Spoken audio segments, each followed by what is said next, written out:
Hello students, how are you all? I just hope that you all are fit and fine. Now students, as you all know that you are having your half-yearly examination in the month of October. So just keep revising all the question answers, all the definitions, all the exercises of chapters that we have done, and just make sure that you have submitted all your assignments.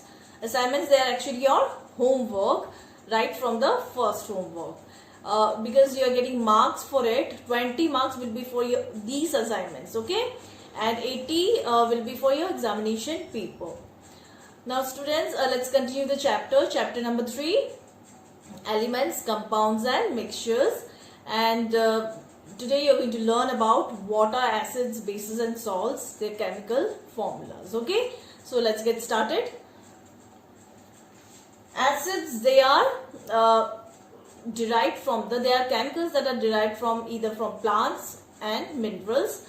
Acids like citric acid, they are derived from citrus fruits, and acids like hydrochloric acid, they are derived from the mineral sodium chloride. Sodium chloride, you know, is a common salt.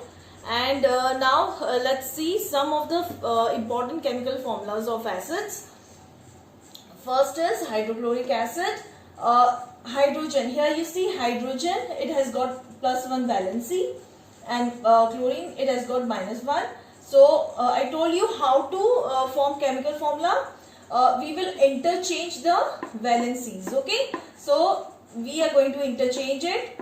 One will come here and one it will come here, so it will make HCl.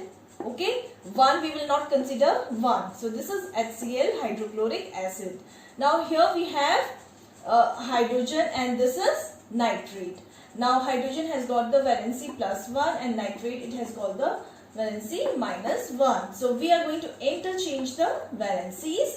So hydrogen now will have 1 and nitrate it will have 1. Here we have I've brought here brackets because we already have 3 oxygen atoms here. Okay, so 1 we will not consider now, 1 we will not consider. We will write the formula as HNO3, which is nitric acid.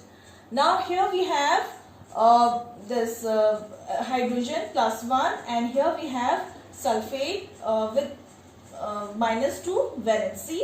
Now we are going to interchange the valencies here, okay.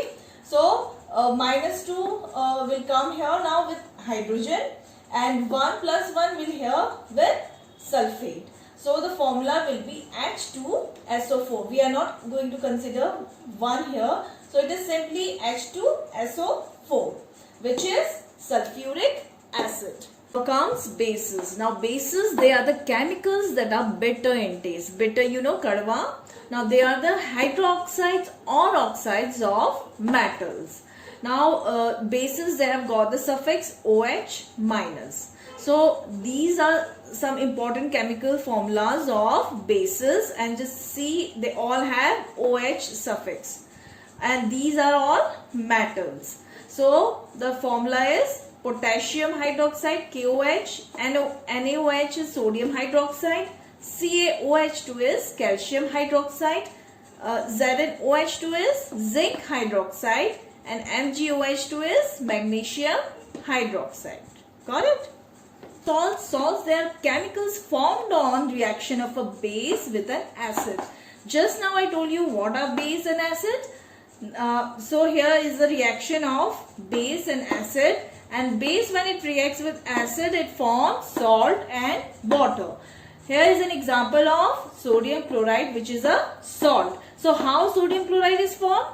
Sodium chloride is formed by reaction of sodium hydroxide with hydrochloric acid, and it forms sodium chloride plus water.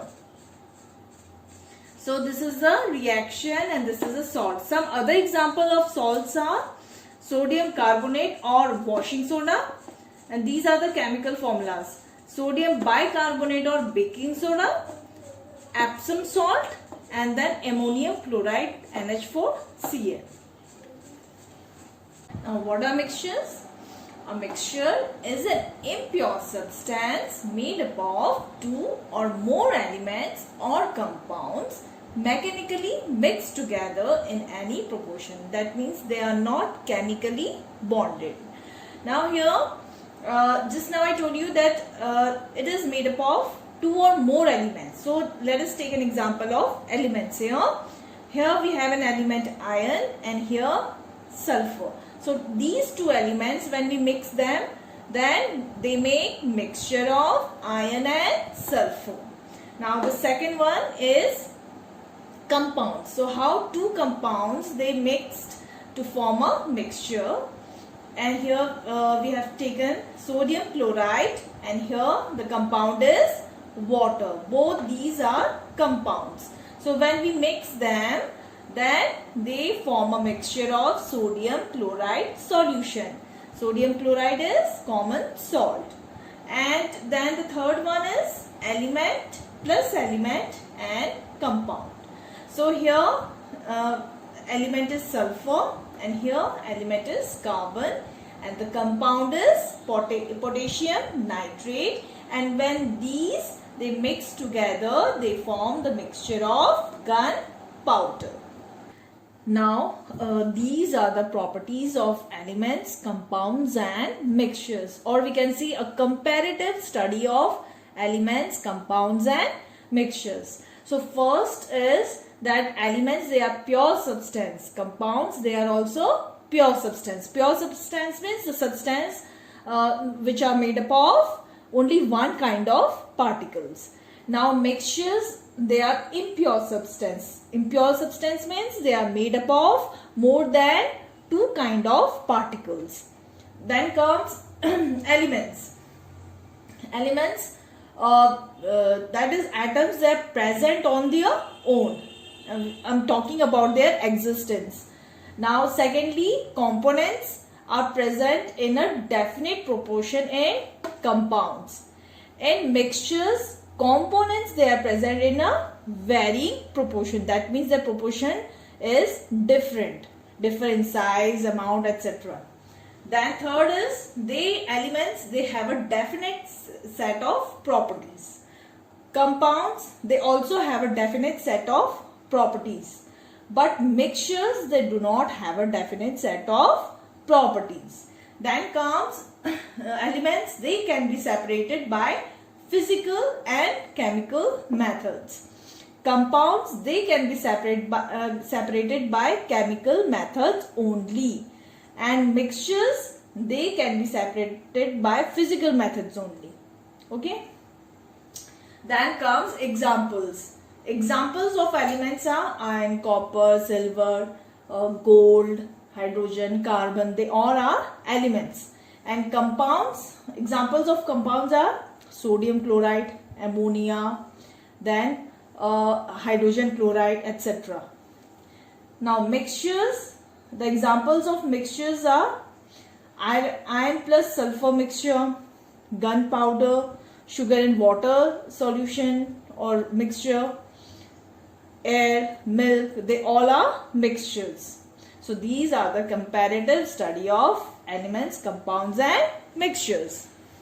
Now comes types of mixtures. Now mixtures, it has got two types, homogeneous mixtures and heterogeneous mixtures. Homogeneous mixtures, they are the mixtures which have same composition and properties throughout the mixture. For example, alcohol and water, sugar and water, salt and water. So let me explain this with an example. Suppose I have a glass of water, okay, and if I add a spoon of salt in it and if I mix them well, then after a while you will see a clear solution of salt and water. That means you will not see the salt and water differently. You will see one clear solution or one uniform solution of water. This is homogeneous mixtures where the composition is same. And the heterogeneous mixtures, they are the mixtures which have different composition and properties throughout the mixture. For example, oil and water, salt and sand, chalk and water, etc.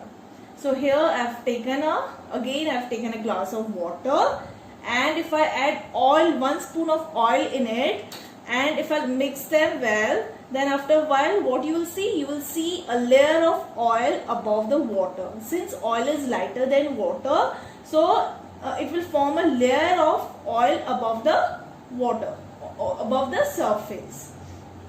So that means you will see the different composition. That means oil is different and water is different here. There is no uniform composition.